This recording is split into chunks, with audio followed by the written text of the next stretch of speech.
Aparat kepolisian Kota Cimahi membongkar praktek penjualan sekaligus pengoplosan daging celeng yang merupai daging sapi. Pelaku menjual daging oplosan ini sejak 2014 silam dengan harga yang murah. Pelaku adalah sepasang suami istri, Rudi dan Titin, dengan dibantu 3 rekannya yang berprofesi sebagai pedagang bakso serta pemilik rumah makan. Para pelaku ditangkap di sejumlah lokasi berbeda. Rudi dan Titin ditangkap di rumah kontrakan mereka di kawasan Palaran, Bandung Barat, sekaligus menjadi tempat praktek oplosan. Sementara itu pelaku lainnya ditangkap di 3 lokasi berbeda, yakni Cianjur, Tasikmalaya, dan Purwakarta.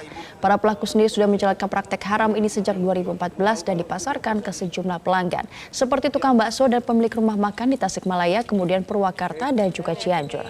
Pelaku menjual daging sapi oplosan seharga Rp100.000 per kilogramnya dan tidak menjual ke pasar tradisional untuk menghilangkan kecurigaan masyarakat dan petugas. Kini polisi masih memburu 1 pelanggan lain yang berdomisili di wilayah Bandung yang masih buron. Ketika diamankan, sepasang suami istri dari daerah Padalarang mengakui bahwa tindakan ini atau perbuatan ini sudah dilakukan sejak dari tahun 2014. Yang bersangkutan memiliki 4 orang pelanggan. Yang pertama di daerah Purwakarta dengan pemesanan sebanyak 70 kg per bulan.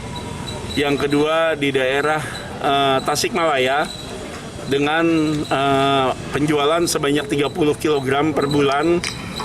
Yang selanjutnya di daerah Cianjur juga 30 kg dan juga di daerah Bandung rumah makan ini sebanyak 40 kg per bulan. Pemirsa, kasus peredaran daging babi yang disamarkan menjadi daging sapi kembali terulang di Jawa Barat. Kali ini para pelaku telah beroperasi sejak tahun 2014 dengan jumlah pelanggan dan volume yang tidak sedikit. Bagaimanakah kasus ini terungkap, mengapa ini bisa terjadi, dan seperti apakah pengawasan peredaran daging di pasar? Kami akan berbincang dengan Bapak Arifin Sunjayana selaku Kadis Disperindak Jabar melalui Zoom, dan juga AKBP Yoris Maulana Kapolres Cimahi via live by phone. Kita menuju kepada Bapak Arifin terlebih dahulu. Bapak Arifin, selamat pagi. Selamat pagi. Assalamualaikum warahmatullahi wabarakatuh, Mbak Anjang. Ya, waalaikumsalam Pak. Ini kasus yang tidak biasa. Sudah terjadi berulang kali, bahkan sejak tahun 2014. Mengapa ini bisa terjadi? Ya, jadi posisinya para pedaging daging celeng ini memang memanfaatkan situasi, Mbak Anjang. Nah, kalau ke pasar tradisional atau pasar rakyat sebenarnya mereka sudah tidak mau, karena kami di Provinsi Jawa Barat berkoordinasi dengan Dinas Perindak di Kabupaten Kota, dan juga ada program Pak Ridwan Kamil Pasar Juara. Akhirnya para pengelola pasar mereka lebih tertib sekarang. Kita coba juga tidak hanya merevitalisasi pasar, tapi juga merevitalisasi sosial kultur. Jadi para pedagang juga tidak mau rugi, makanya mereka tidak mau melakukan hal-hal yang tidak sesuai dengan aturan. Nah, yang dilakukan oleh kami adalah menginisiasi supaya para pengelola dengan pihak kepolisian melakukan monitoring untuk yang perdagangan daging celeng ini. Karena biasanya mereka melakukannya di malam hari sampai dengan pagi hari. Dan penjualannya dilakukan di kaki lima, bukan di kios ataupun juga los yang resmi di pasar yang bersangkutan. Dan kemudian yang kedua, kami pun juga meminta untuk dilakukan rapid test khusus untuk daging ini. Karena memang kondisinya susah membedakan antara daging sapi dengan daging celeng ini. Karena si para pelaku juga mereka melakukan dengan teknologi yang cukup baik kan gitu. Jadi dilumuri dengan darah, kemudian ya, jadi rapid test tidak hanya COVID, tapi juga daging celeng sekarang kita lakukan untuk daging ini. Dan kemudian yang ketiga, ya silakan selesaikan Pak. Silakan diselesaikan terlebih dahulu. Dan yang ketiga, kami pun juga menghimbau kepada para pedagang jangan tergiur, para pembeli jangan tergiur dengan harga yang murah. Karena biasanya mereka menjual di harga 80.000, Mbak Ajeng. Jadi hampir 30.000 perbedaan dengan harga pasaran untuk daging sapi ini.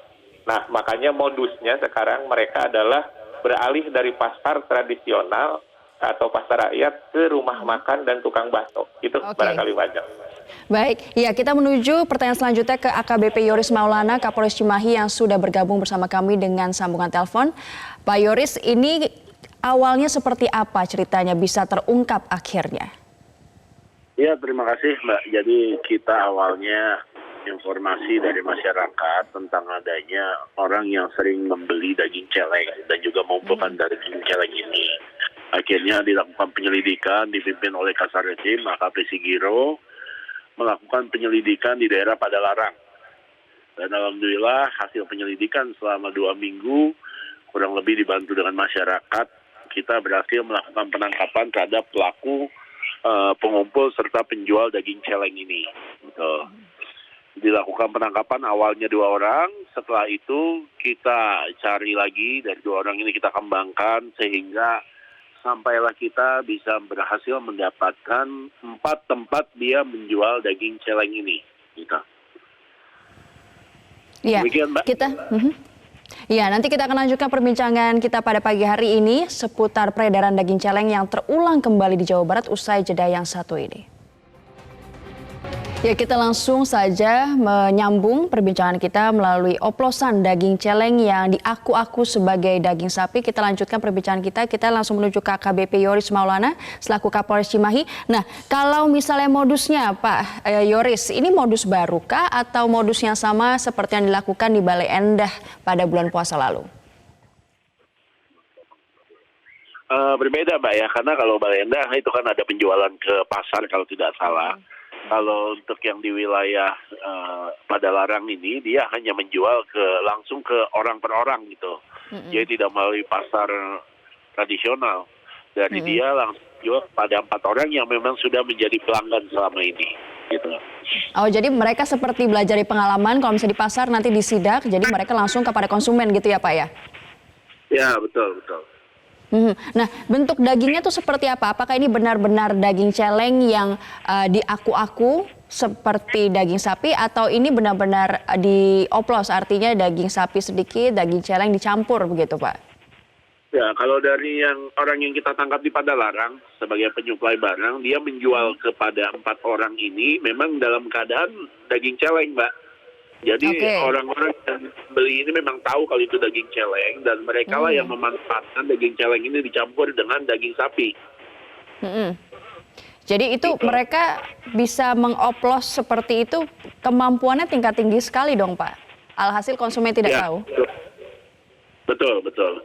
Dan memang ini sudah lama dilakukan sejak dari tahun 2014.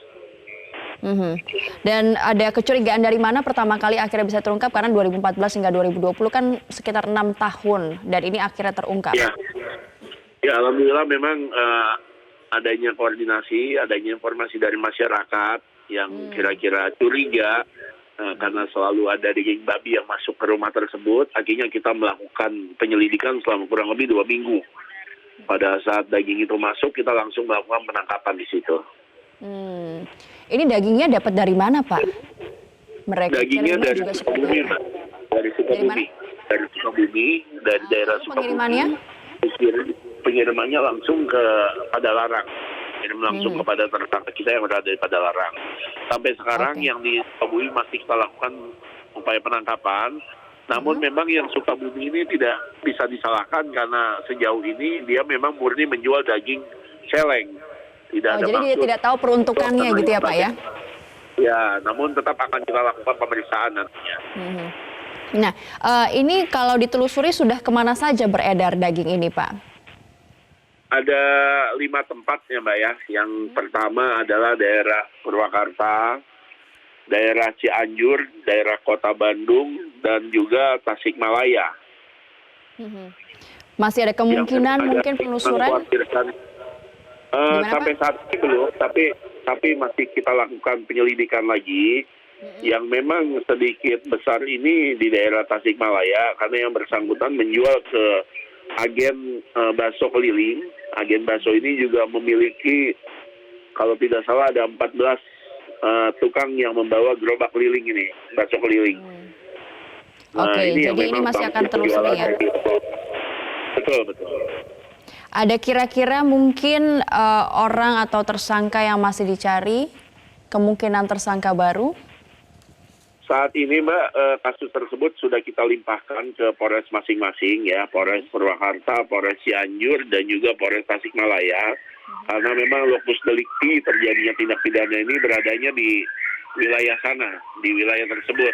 Kalau untuk di wilayah Kabupaten Padalarang atau Kabupaten Bandung, di sini tidak ada tindakan pengoplosan, hanya penjualan saja. Oke. Tapi ini pure tindak pidana berarti bisa dikatakan sebagai tindak pidana karena mengelabuhi konsumen. Bisa masuk ya Pak? Masuk Mbak, masuk. Memang kita juga undang-undangnya Undang-Undang Perlindungan Konsumen dan juga Undang-Undang Kesehatan kita kenakan. Oke, kita akan menuju ke Pak Arifin selaku Kadis Disperindak Jawa Barat. Kita akan bicara Pak Arifin mengenai pengawasan. Sejauh ini seperti apa pengawasan dari pasar ke pasar? Oke, dilakukan pengawasan. Tetapi ternyata dari kaki lima ke kaki lima ini masih aja ada yang nakal. Seperti apa penjelasannya soal pengawasan? Ya, jadi seperti yang tadi sudah saya sampaikan, sebenarnya kalau di pasar, insya Allah sekarang ini akan lebih tertib. Karena tadi ada program pasar juara, jadi pengelola pasar se-Jawa Barat ini kita punya grup WA sehingga bisa berkomunikasi, Mbak Ajeng. Nah, kemudian sekarang yang memang menjadi modus baru adalah yang seperti disampaikan Pak Kapolres Cimahi tadi, adalah mereka menjual langsung kepada para pedagang makanan dan juga pedagang bakso. Kita pun juga di Dinas Perdagangan, Perindustrian, melakukan juga pengawasan barang bersama BPOM. Baik itu ke mal, baik itu juga ke pasar. Nah, ke rumah makan pun juga kita lakukan. Tapi karena bahannya sudah diolah, jadi memang rada sulit untuk kita ketahui. Nah, karena daging celeng ini secara teksturnya itu sangat susah dibedakan dengan daging sapi. Jadi akan bisa diketahui itu adalah setelah diuji lab tadi oleh teman-teman dari Dinas Peternakan dan Ketahanan Pangan. Nah, makanya memang kita sekarang melakukannya adalah melakukan uji seringnya pengawasan itu baik di pasar modern maupun juga di pasar tradisional, termasuk juga di rumah makan. Jadi memang modusnya sekarang harus dilihat adalah bahan baku di rumah makan ini, bukan lagi dari hasil olahannya. Nah, mudah-mudahan dengan informasi yang seperti ini, kita akan lakukan pengawasan yang lebih intensif di rumah makan ataupun juga di para pedagang bakso, tapi dari sisi proses produksinya mungkin. Itu Mbak Ajeng.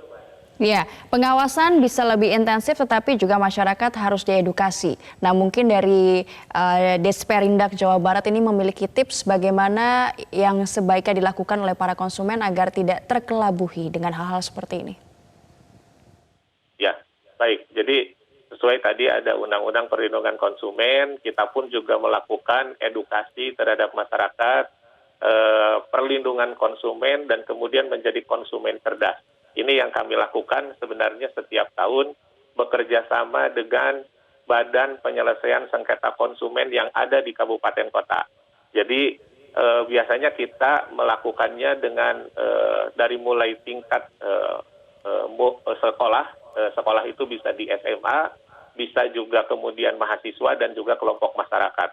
Nah, konsumen cerdas itu yang kita inginkan adalah bagaimana mereka lebih teliti lagi membeli barang, kemudian juga mereka tidak tergiur dengan harga yang murah, kemudian juga mereka diedukasi terkait dengan kadaluarsa ataupun juga terkait dengan sertifikasi dari barang-barang tersebut. Jadi kami melakukan itu dan Jawa Barat adalah sebagai salah satu yang diapresiasi oleh pemerintah pusat menjadi provinsi yang peduli terhadap perlindungan konsumen di tingkat nasional. Sudah 2 tahun berturut-turut kita mendapatkan apresiasi itu dari Kementerian Perdagangan. Itu Mbak Ajeng. Ya, terakhir Pak Arifin, tentang pengawasan, apakah akan dikerjakan sendiri dari Disperindak atau juga akan bekerja sama dengan pihak kepolisian?